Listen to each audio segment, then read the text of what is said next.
Army, ये story I need you का next part है। जैसा कि हमने पिछले पार्ट में देखा था, जंगकुक और जिमिन कार में बैठे होते हैं और जिमिन ने कहा था कि मुझे लगता है कि जेके का ब्रेकअप हुआ है।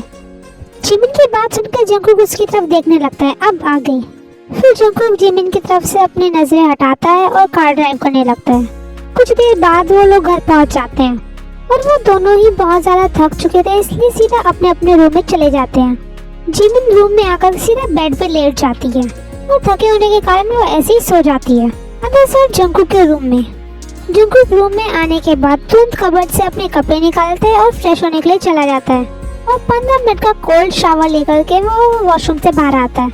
फिर वो अपने हेयर्स को थोड़ा ड्राई करता है और आकर के बेड पे लेट जाता है।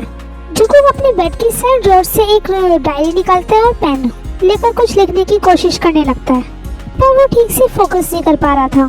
तभी वो जिमिन की कई बातों के बारे में सोचने लगता है। जिमिन ने कहा था कि जेके का जरूर ब्रेकअप हुआ होगा। ये सब याद करते ही जंगकुक अपने पास्ट के बारे में सोचने लगता है। चलिए आर्मी जंगकुक के पास्ट के बारे में जानते हैं कि ऐसा क्या हुआ था कि जंगकुक अपना फेस हाइड करता है सबसे।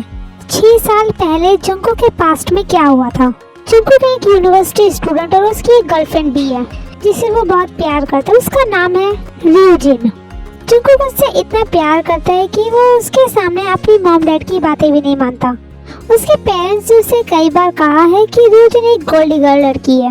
वो उससे प्यार नहीं करती, उसके पैसों से प्यार करती है और सिर्फ उसके पैसों के लिए ही उसके साथ है। और जंगकुक है कि इस बात को मानने के लिए तैयार ही नहीं है क्योंकि वो उससे बहुत प्यार करता है, पर सच्चाई यही है। एक बार मिसेस जियो ने जंगकुक से कहा था कि तुम उसे टेस्ट क्यों नहीं करते, तुम्हें खुद सब कुछ पता चल जाएगा। पहले तो जंगकुक उनकी बात नहीं मानता है, पर जब मिसेस जियोन बार बार उससे यही बात बोल रही थी, इसलिए वो टेस्ट करने के लिए मान जाता है कि एक बार टेस्ट करने में बुराई किया है, क्योंकि उसे रियोजिन पे पूरा भरोसा है कि वो उससे बहुत ज्यादा प्यार करती है। जैसे उसके मॉम कह रही है ऐसा कुछ भी नहीं है।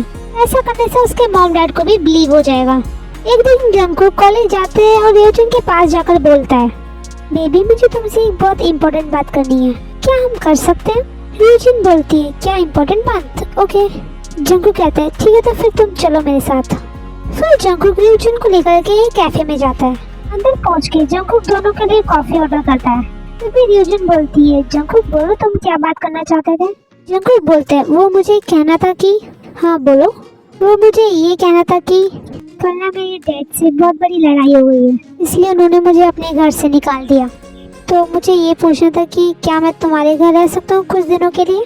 जंगकुक की बात सुन के रियोजिन थोड़ा सा परेशान हो गई थी, पर फिर भी वो खुद को संभालते हुए बोलती है, हाँ तुम मेरे साथ रह सकते हो, पर ऐसा क्या हो गया जो तुम्हारे और डैड के बीच में इतनी फाइट हो गई। जंगकुक रियोजिन की बात सुन के थोड़ा स्माइल करता है, पर वो तुरंत ही अपने स्माइल को हाइड कर लेता है। जंगकुक उसे बताता है कि क्यों फाइट हुई है। जंगकुक की पूरी बात सुन के रियोजिन बोलती है, बेबी तुम्हारे डैड गुस्से में तुमसे ऐसे बोल दिया होगा घर से जाने के लिए, पर तुम्हें उनसे एक बार माफी मांगनी चाहिए। आई एम श्योर वो तुम्हें माफ कर देंगे। जंगकुक बोलते हैं, नो मैं आज के बाद उनसे कभी बात नहीं करूंगा। रियोजिन बोलती है, जंगकुक ऐसा मत कहो, वो तुम्हारे डैड हैं। इस पर जंगकुक बोलते हैं, हाँ वो मेरे डैड है, पर तुम्हें पता है उन्होंने मुझसे कहा कि आज के बाद मैं उनका बेटा नहीं हूँ और ना वो मेरे डैड। रियोजिन बोलती है, हाँ तो अंकल ने ये बात गुस्से में कही होगी, तुम्हारी फाइट हुई है ना उनसे। जंगकुक बोलते हैं, हाँ मेरी फाइट डैड से हुई है, पर मॉम ने भी कुछ नहीं कहा, ना उन्होंने मुझे रोकने की कोशिश की। रियोजिन कहती है, पर तुम्हें उनसे एक बार बात करनी चाहिए। जंगकुक कहता है, ठीक है मैं कोशिश करूंगा डैड से बात करने की। इस पे रियोजिन कहती है, चलो अच्छा ठीक है अब चलो मेरे साथ। आर्मी रियोजिन अकेली रहती है, वो स्टडी के लिए दूसरी सिटी आई हुई थी। ऐसे ही 5 दिन बीत जाते हैं जंगकुक को रियोजिन के साथ रहते हुए, और इन दिनों में रियोजिन रोज ही जंगकुक से बोलती थी कि अपने डैड से बात करने के लिए, पर जंगकुक कोई ना कोई बहाना बना करके हमेशा रियोजिन की बात को टाल दिया करता था। 4 दिनों तक तो सब कुछ सही चल रहा था, पर कल जंगकुक ने रियोजिन से कुछ पैसे मांगे थे, पर रियोजिन ने पैसे देने से मना कर दिया था, ये कहकर कि उसके पास कोई पैसे नहीं है, जो कि झूठ था। उसके पास पैसे थे, ये बात जंगकुक जानता था, इसलिए उसे इस बात का बहुत बुरा लगता है। हमें जंगकुक को सबसे ज्यादा बुरा तो इसलिए लगता है क्योंकि वो हमेशा उसकी हेल्प किया करता था। मतलब रियोजिन जब भी कुछ मांगा करती थी या उसको कोई भी पैसों की जरूरत पड़ती थी तो जंगकुक क्वेश्चन भी नहीं करता था, उसे दे दिया करता था। और आज उसने कुछ पैसे मांगे तो रियोजिन ने झूठ बोला, पर वो इस पे कुछ नहीं बोलता, वहाँ से चला जाता है। अगले दिन कॉलेज में जंगकुक देखता है कि रियोजिन एक लड़की को हक कर रही है। और सिर्फ हक नहीं, उसने उस लड़के को किस भी किया, वो भी सबके सामने। ये देखकर के जंगकुक को शॉक लगता है। तभी यूजिन भी जंगकुक को देख लेती है और उस लड़के के हाथ में हाथ डाल करके जंगकुक के पास आती है। ये देखकर के जंगकुक उससे पूछता है, यूजिन बेबी ये सब क्या है? तभी वो लड़का बोलता है, बेबी ये तुम्हें बेबी क्यों बोल रहा है? यूजिन उस लड़के से बोलती है, 1 मिनट रुको बेबी। फिर वो जंगकुक की तरफ देखकर बोलती है, जंगकुक मुझे तुम्हें बताना था कि। जंगकुक बोलते है कि क्या क्या बताना चाहती हो तुम मुझे? यूजिन बोलती है, जंगकुक थोड़ा धीरे बोलो, यहाँ तमाशा क्रिएट मत करो। जंगकुक बोलते हैं, क्या कहा तुमने? मैं तमाशा कर रहा हूँ?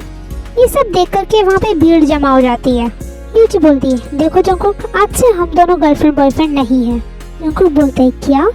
यूजिन बोलती है, हाँ, और इससे मिलो, ये है काई, मेरा बॉयफ्रेंड, और अब से हम दोनों रिलेशनशिप में हैं, तुमसे मेरा कोई रिश्ता नहीं है। जंगकुक बोलता है, यूजिन तुम ऐसे कैसे कह सकती हो, हम दोनों एक दूसरे से प्यार करते हैं। ये सुन के यूजिन हंसते हुए बोलती है, प्यार? मैं तुमसे कोई प्यार व्यार नहीं करती। जंगकुक बोलते है, क्या? तो फिर वो सब क्या था? यूजिन बोलती है, वो सब एक टाइम पास था, और वैसे भी मैं तुम्हारे साथ तुम्हारे पैसों के लिए थी, और तुम्हें ऐसा क्यों लगता है कि कोई तुमसे प्यार करेगा? शक्ल देखी है तुमने अपनी? कितने अगली हो तुमसे कोई फ्रेंडशिप भी ना करे, प्यार तो बहुत दूर की बात है। ये बोलकर यूजिन उस लड़के का हाथ पकड़ती है और वहाँ से चली जाती है। पर जंगकुक की तो जैसे पूरी दुनिया ही उलट पलट हो गई थी। वो अभी भी वहाँ पर बुत बनकर खड़ा हुआ था, बिल्कुल एक स्टैचू की तरह, और उसके आसपास के लोग बातें बना रहे थे, उसे देख देख कर हंस रहे थे। जंगकुक ये सब देखकर वहाँ से चला जाता है अपने घर पहुंचकर वो सीधा अपनी मॉम के पास जाता है और उन्हें हक करके रोने लगता है। जंगकुक को रोता हुआ देखकर मिसेस जियोन परेशान होते हुए पूछती है, जंगकुक बेटा क्या हुआ, तुम रो क्यों रहे हो? वो जंगकुक कुछ नहीं बताता, इसलिए मिसेस जियोन जल्दी से मिस्टर जियोन के ऑफिस में कॉल करती है और उन्हें घर आने के लिए बोलती है। घर आकर के मिस्टर जियोन भी जंगकुक से पूछते हैं, तब जाकर जंगकुक उन्हें सारी बात बताते हैं कि कॉलेज में क्या हुआ है। सारी बातें सुन के मिसेस जियोन बोलती हैं, देखा हमने सही कहा था, वो लड़की 1 नंबर की लालची थी, वो तुम्हारे साथ सिर्फ तुम्हारे पैसों के लिए थी। अच्छा तुमने हमारी बात मानकर उसको टेस्ट करने का डिसाइड किया। वक्त रहते सब कुछ तुम्हारे सामने आ गया, वरना बाद में तुम्हें और भी ज्यादा हर्ट होता।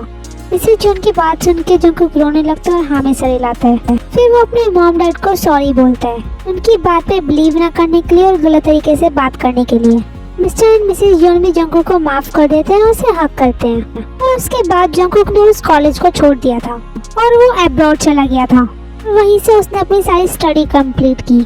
जंगकुक यूजी से बहुत ज्यादा प्यार करता था, इसलिए उसकी बातें जंगकुक को बहुत ज्यादा हिट की थी, और तब से ही जंगकुक ने अपने फेस पे मास्क लगाना स्टार्ट कर दिया था।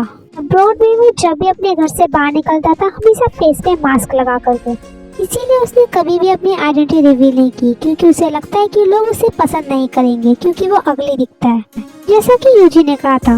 इस पर मिस्टर मिसेस जियोन ने उसे काफी समझाने की कोशिश की, ऐसा कुछ भी नहीं है, पर जंगकुक के दिमाग में ये बात बैठ चुकी थी।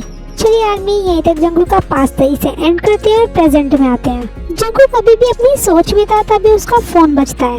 जंगकुक देखता है कि वो उसकी मॉम का कॉल है। फिर वो जल्दी से कॉल अटेंड करता है और बोलता है, हेलो मॉम। दूसरी तरफ से मिसेस जियोन बोलती है, हेलो जीके बेटा, क्या तुम सो रहे थे? मैंने डिस्टर्ब तो नहीं किया ना? जंगकुक बोलते हैं, नो मॉम मैं सो नहीं रहा था। मिसेस जियोन बोलती है, अच्छा तो फिर क्या कर रहे हो? जंगकुक बोलते हैं, कुछ नहीं मॉम, बस ऐसे ही बैठा हुआ था। आप बताइए किस लिए फोन किया? मिसेस जियोन बोलती है, वो ये पूछने के लिए कि तुम कब हमसे मिलने आ रहे हो। मिसेस जियोन की बात सुन के जंगकुक उन्हें बताता है कि कल वो ट्रिप पे जा रहा है ऑफिस की तरफ से। इस पर मिसेस जियोन बोलती है, क्या ट्रिप पर? क्या वो लड़की भी जा रही है तुम्हारे साथ? क्या नाम है उसका? जिमिन है ना? जिमिन भी जा रही है तुम्हारे साथ? जंगकुक स्माइल करता है, बोलते हैं, हाँ मॉम हम साथ में जा रहे हैं। मिसेस जियोन बोलती है, अच्छा तो फिर कहाँ पे जा रहे हो? जंगकुक कहते हैं, मॉम देखो एक विलेज है वहाँ पर। मिसेस जियोन कहती है, ओह देखो, हाँ मैंने नाम सुना है, कहते हैं बहुत ब्यूटीफुल विलेज है। जंगकुक कहता है, यस मॉम। मिसेस जियोन कहती है, अच्छा तो फिर वहाँ पे अच्छे से एंजॉय करना और वापस आने के बाद घर जरूर आना। जंगकुक कहता है, ओके मॉम। उसके बाद वो दोनों कुछ देर और बातें करते हैं और फिर कॉल कट कर देते हैं। फिर जंगकुक सो जाता है। एट मॉर्निंग जंगकुक और जिमिन साथ में ब्रेकफास्ट करते हैं और की कार में ऑफिस जाते हैं। वहाँ पहुँच करके जिमिन और जंगकुक को ते मिलती है।